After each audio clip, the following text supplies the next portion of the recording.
নাজিরা বাজারেই রাত নামলে জমে ওঠে খাবারের দোকান। পুরান ঢাকায় ভিড় জমান ভোজনপ্রেমীরা। হাতে বানানো গহনায় ঝলকে উঠছে স্বকীয়তা, স্বাবলম্বিতার পথে নারীরা।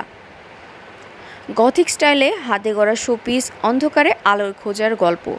কাঠ, মাটি আর কাচে ফুটে উঠছে নতুন জীবন।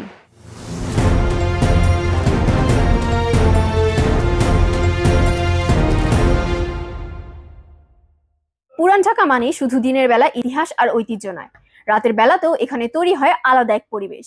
নাজিরা বাজারে সন্ধ্যার পর থেকেই শুরু হয় বিভিন্ন খাবারের দোকান বসানো। বিরিয়ানি থেকে কাবাব, সবই যেন হাতের নাগালে। এই ভোজনকেন্দ্রিক ভিড় যেমন মানুষের আনন্দ যোগায়, তেমনি তৈরি করে দিচ্ছে হাজারো মানুষের জন্য কর্মসংস্থান। বিস্তারিত সামিয়া বিনতি রিপোর্টে।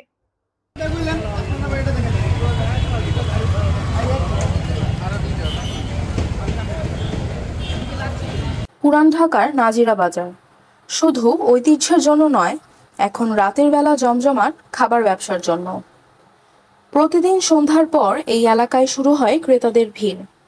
খাবারপ্রেমী মানুষজন ভিড় করেন বিখ্যাত সব দোকানে, যেমন হাজি নান্নার বিরিয়ানি থেকে শুরু করে হানিফ বিরিয়ানি, বিউটি লাচ্ছি বা বুখারি রেস্তোরাঁ। এখানে বিক্রি হওয়া পণ্যের মধ্যে রয়েছে বিরিয়ানি, কাবাব, লাচ্ছি, মাঠা, ফালুদা সহ আরও অনেক আইটেম। এইসব খাবারের মান ও দামে অনেকেই সন্তুষ্ট, আর সেই কারণেই দোকানগুলোর বিক্রি প্রতিদিন বাড়ছে।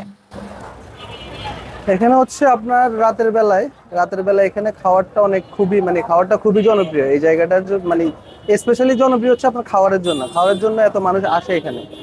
আর খাবারগুলোতে আপনার ধরেন হানিফ বিরিয়ানিটা সবচেয়ে ভালো, হাজি বিরিয়ানি ভালো, কিন্তু হানিফ বিরিয়ানিটা সবচেয়ে ভালো। ব্যবসায়ীরা বলছেন প্রতিদিন গড়ে 500 থেকে 1500 জন ক্রেতা আসে। বিশেষ করে রাত 8টার পর থেকে ভিড় বেড়ে যায়। একজন হকার বা ছোট দোকানি দিনে 3 থেকে 4 হাজার টাকা বিক্রি করেন, আর বড় দোকানগুলোর বিক্রি প্রায় 50,000 থেকে লাখ টাকার ঘরে। আমাদের দুতলায় অলওয়েজ 250-300 লোক সেটিং দেওয়ার ব্যবস্থা আছে। আর আমরা এই বুখারি রেস্তোরাঁর পাশাপাশি বুখারি জুস কর্নার চালু করছি বিগত 6 মাস হয়। আমাদের এটা পপুলার হয়েছে আপনার এই ফালুদা দিয়ে। ফালুদা প্রতিদিন 300 থেকে 400 ফালুদা আমরা বিক্রি করতে পারি আলহামদুলিল্লাহ নতুন অবস্থায়। তো আমরা এটা 120 টাকা রাখছি কাশ্মীরি ফালুদাটা। পুরান ঢাকার একটি অন্যতম বৈশিষ্ট্য হলো রাতের জমজমাট পরিবেশ। যখন শহরের অন্যান্য এলাকাগুলো ঘুমিয়ে পড়ে, তখন পুরান ঢাকা থাকে আলোয় আলোকিত, মানুষের পদাচারণে মুখর। এই যেন এক অন্যরকম সংস্কৃতি। এখানকার প্রতিটি খাবারই যেন এক একটি আলাদা আলাদা সংস্কৃতি বহন করছে। এই এলাকার খাবার ব্যবসার সঙ্গে সরাসরি যুক্ত আছেন শতাধিক মানুষ। অনেকে আছেন রাঁধুনি হিসেবে, অনেকে করছেন পরিবেশন, আবার কেউ কাজ করছেন ডেলিভারি বা মালামাল আনার কাজে। পরোক্ষভাবে আরো অনেকেই উপকৃত হচ্ছেন, যেমন কাঁচামাল বিক্রেতা, পরিবহন শ্রমিক, এমনকি স্থানীয় বাজারের অন্য ব্যবসায়ীরাও। নাজিরা বাজার শুধু খাবারের স্বাদের জন্য নয়, এখন পুরান ঢাকার রাত্রিকালীন অর্থনীতির একটি বড় অংশ হয়ে উঠেছে। ক্রমাগত চাহিদা, উদ্যোক্তাদের আগ্রহ এবং মানুষের ভরসা সব মিলিয়ে এই বাজার একটি লাভজনক ব্যবসার জায়গা হিসেবে পরিণত হয়েছে। ক্যাম্পাস টিভি থেকে সামিয়া বিনতি, নাজিরা বাজার, পুরান ঢাকা। ফ্যাশনের জগতে এখন নতুন এক ধারা, হাতের তৈরি গহনা। মেশিনে বানানো নিখুঁত নকশার বাইরে গিয়েও মানুষ খুঁজছে স্পর্শে উষ্ণতা, নিজস্বতা।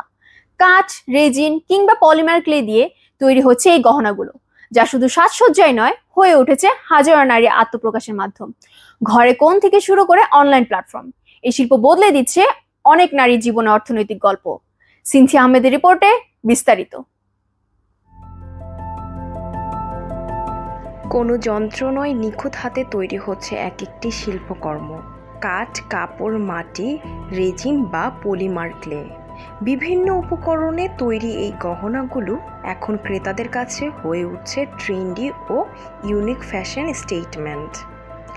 এ ধরনের গহনাগুলোর চাহিদা বাড়ছে মূলত তরুণদের মধ্যে। সাশ্রয়ী দামে নিজের পছন্দ মতো ডিজাইন পাওয়ায় জনপ্রিয়তা পেয়েছে এই হ্যান্ডমেড জুয়েলারি। হাতে বানানো এই গহনাগুলো শুধু সাজসজ্জাই নয়, বরং শিল্প, সৃজনশীলতা আর আত্মনির্ভরতার প্রতীক। ক্ষুদ্র অলংকার নামে যে আমার ফেসবুক পেজ রয়েছে তার সাথে সাথে আমি কিছুদিনের মধ্যে একটি ওয়েবসাইট ক্রিয়েট করব, আর ভবিষ্যতে আমার ইচ্ছা রয়েছে একটা ছোট দোকান দেওয়ার।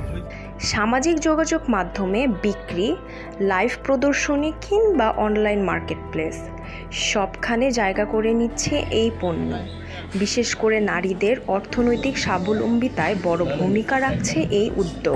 মেনলি এখানে আপনি নিজে আপনার পছন্দ অনুযায়ী চুড়ি বানাতে পারবেন, নিজের পছন্দ মতো, নিজের ড্রেসের অনুযায়ী আপনার পছন্দ চাহিদা মতো আপনি সব কিছু চুড়ি পাবেন এখান থেকে। এই ছিল আমাদের বিশেষ প্রতিবেদন। আমি Cynthia Ahmed, campus TV, Ashulia, Dhaka. রঙিন ফুল বা ঝকঝকে আলো নয়, এই শিল্প খুঁজে অন্ধকারে লুকিয়ে থাকা এক ভিন্ন আলো। গথিক স্টাইলে তৈরি এই শোপিসগুলো যেন মৃত্যুকেও তুলে ধরে জীবনের অন্যরকম দৃষ্টিভঙ্গিতে। কাঠ, মাটি, কাঁচ আর রং, এসব সাধারণ উপকরণেই তৈরি হচ্ছে অসাধারণ সব শিল্পকর্ম। বিস্তারিত উচ্চরা রিপোর্টে। কখনো কি ভেবেছেন অন্ধকারও হতে পারে এক চমৎকার শিল্পের ভাষা? গথিক স্টাইলের হাতে তৈরি এই শোপিস যেন এক একটি গল্প, ভয়ের নয় বরং সাহস, সৌন্দর্য আর ভিন্নতার। গথিক শৈলীতে নির্মিত এসব শোপিস যেন মৃত্যুর প্রতীককেও রাঙিয়ে দেয় জীবনের ভিন্নতার ব্যাখ্যায়। প্রতিটি শোপিস যেন এক একটি ছোট্ট সংগ্রহশালা। কোথাও খুঁজে পাবেন হারিয়ে যাওয়ার সভ্যতার ছায়া, কোথাও আবার সময়ের গভীর চিহ্ন। প্রতিটি রং, প্রতিটি কার্ভ তৈরি হয়েছে মনের গভীর অনুভূতি থেকে। 2024 সাল থেকে আমরা আমাদের বিজনেসটা শুরু করেছি।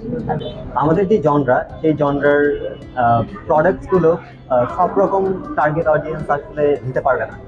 আমাদের তাই হচ্ছে কি ফিক্সড একটা টার্গেট অডিয়েন্স আছে যারা হচ্ছে কি আমাদের প্রোডাক্টসগুলো পারচেস করবে।